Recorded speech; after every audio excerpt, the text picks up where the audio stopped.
So this is my topic, the metabolic complications of the modern cancer chemotherapy, targeted therapy or immunotherapy, whatever. So, but why this topic matters? So you might have heard, some grey hair people over here might have heard this famous line from the Anand movie, that Zindagi badi honi chahiye, lambi nahi. Because this movie was released in 1971. Okay, so there the options of therapy are very limited, but now in 2026 there are multiple therapy options are there. So yes, now the direct conversation between the actor and Amitabh Bachchan would be, Bobby Mosai, aaj zindagi badi hai but lambi bhi hai. So with this context, we are using targeted therapies and immunotherapies constantly, and there is increased metabolic and endocrine complications over there, and there are frequent medicine physician consultations and ICU admissions for the patients. So what is the learning objectives of this presentation was to recognize the common metabolic toxicity, identify the common major culprit oncology drugs, recognizes the emergency earlier, and understanding the monitoring and management strategies. So first, looking at what is the classification of this metabolic toxicity. So three important ones are hyperglycemia and diabetes, lipid abnormalities, and the endocrine dysfunction and electrolyte dysfunction. So first case scenario. So a 65-year-old male, DLBCL, my favorite lymphoma. So patient started on R-CHOP chemotherapy. It constitutes 5 days of prednisolone actually, and 100 mg per day. Patient is on day 4 of 5 prednisolone. No prior diabetes history, and presented with a random blood sugar of 420. And his HbA1c was 5.9, and there is no fever, no sepsis. And what is the most likely cause of this hyperglycemia?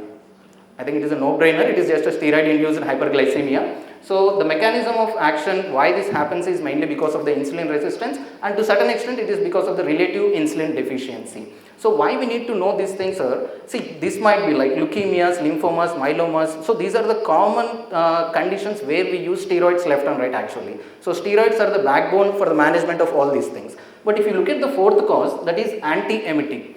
Name any chemotherapy drug, any anti-emetic prophylaxis, dexamethasone is a part of it. Okay, so we use for every chemotherapy, majority of the chemotherapy, we will use dexamethasone. So this is why it is very important for us to understand this entity of steroid-induced hyperglycemia. So if you look at the typical glucose pattern, in this patient, the fasting glucose would be normal, and the majority will have post-lunch and evening hyperglycemia would be there, and HbA1c would be more or less normal. So don't rely on fasting glucose and say that there is no hyperglycemia. We need to look for the postprandial or evening sugar levels. And one more important caveat with respect to the oncology was, never rely on HbA1c, because a lot of transfusion, chemotherapy induced anemia, all these conditions will alter the HbA1c value.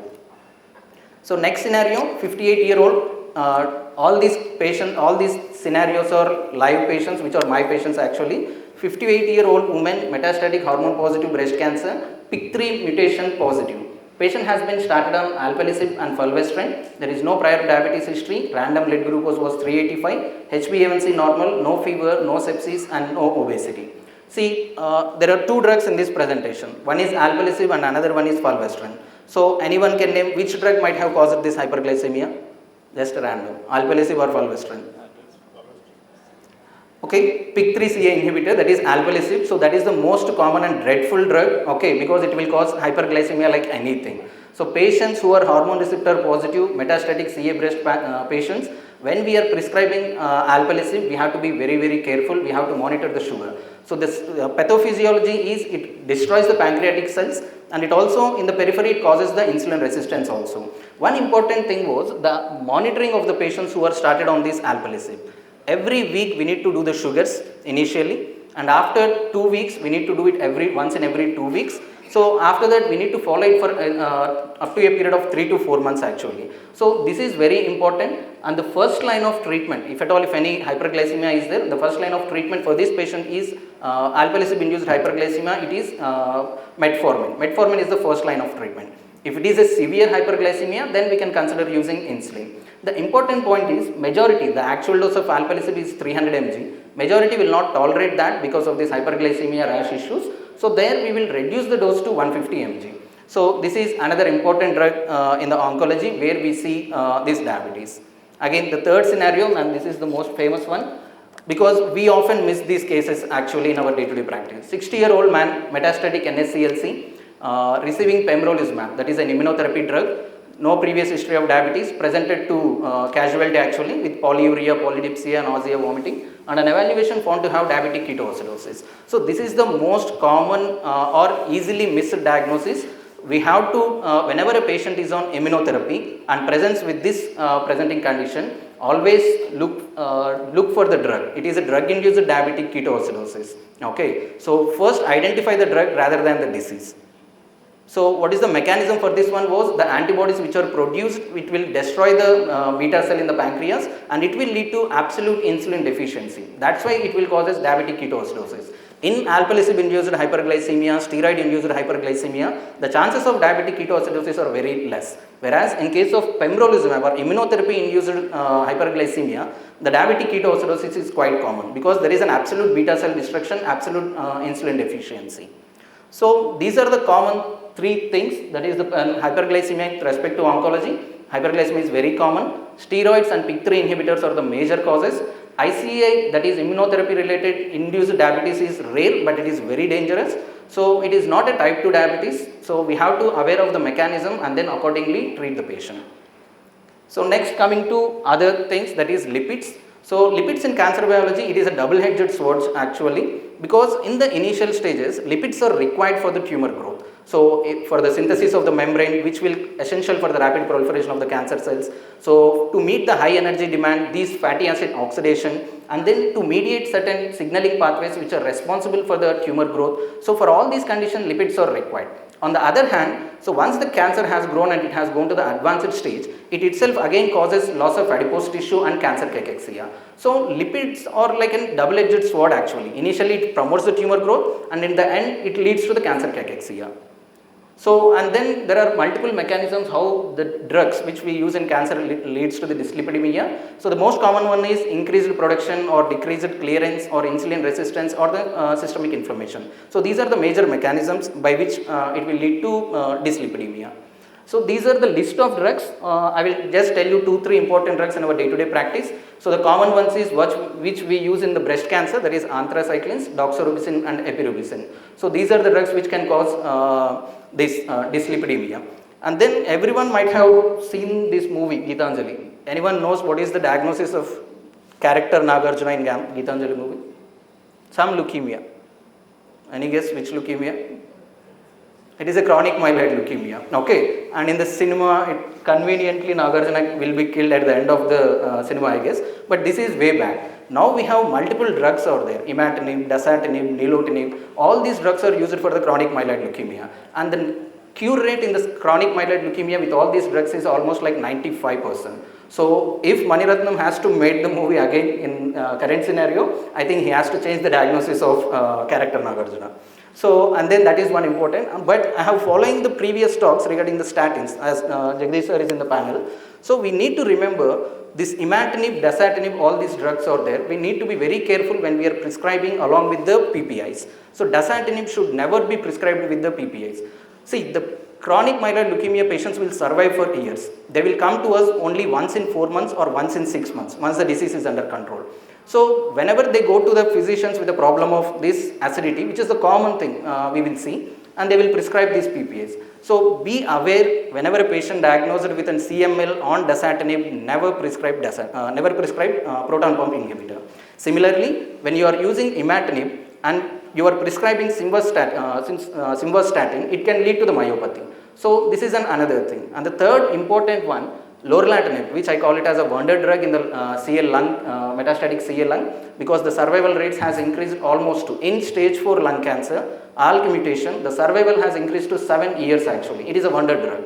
And with that lorlatinib, if I have to use, the common complication is dyslipidemia. And there are multiple statins out there.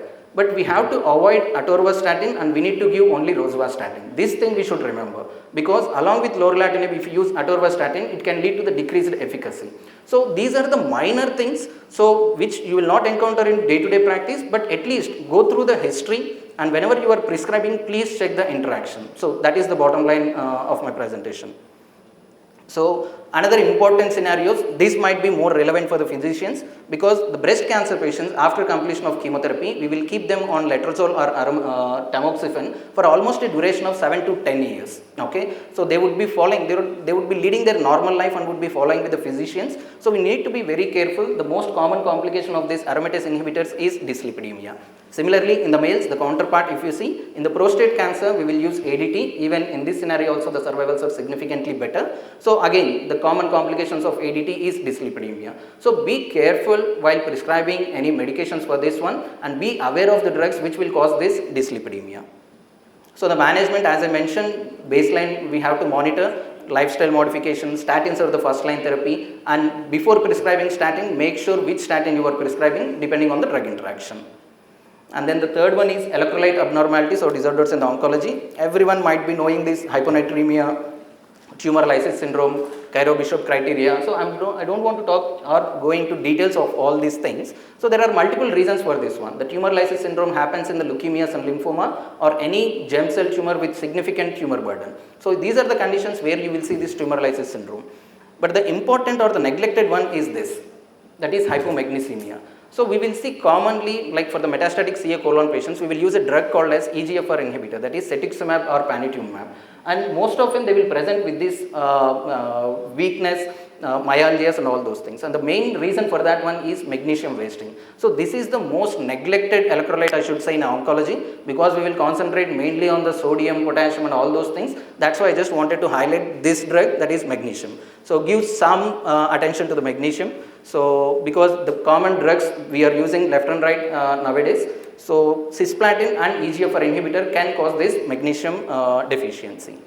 And the important one, that is immunotherapy. So the immunotherapy can cause multiple side effects, the common ones being the dermatological, the second common ones being gastrointestinal, and the third most common being the endocrine insufficiencies. In that one, the thyroid, pituitary, that is hypophysitis, and the adrenal insufficiency are the commonest ones which we will encounter with the immunotherapy.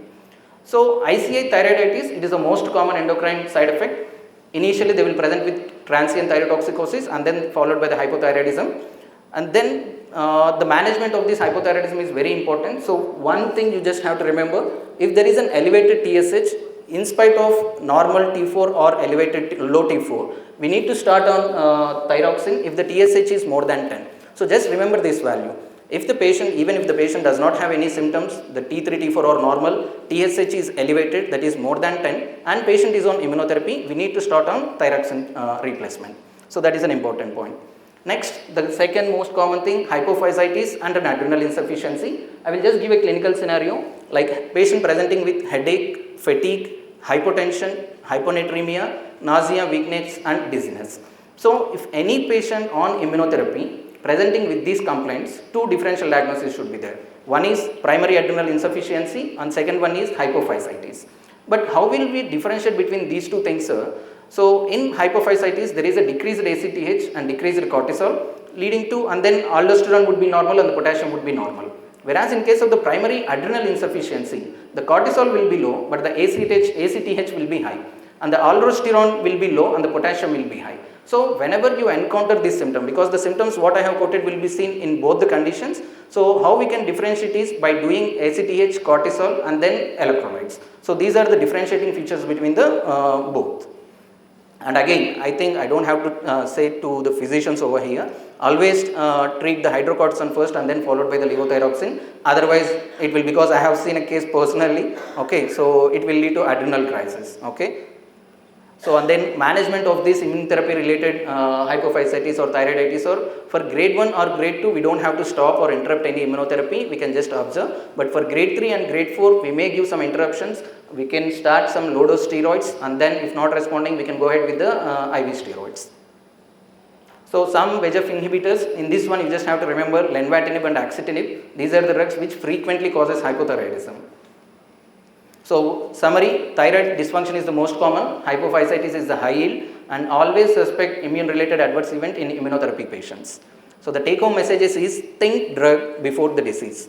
Hyperglycemia mechanism differs by the therapy. Deranged lipid profile with the TKI should not be missed. Magnesium is the forgotten electrolyte, give some attention to that. Thyroiditis, hypophysitis and adrenal insufficiency, whenever a patient is on immune checkpoint inhibitor, should be dealt properly. And the future of this thing is there should be oncometabolic clinics. So that is what I will suggest to even Jagdish sir. So because we will see it in day in and day out, we should, the future of the thing would be we have to do these clinics so that early recognition prevents the morbidity and mortality. Thank you.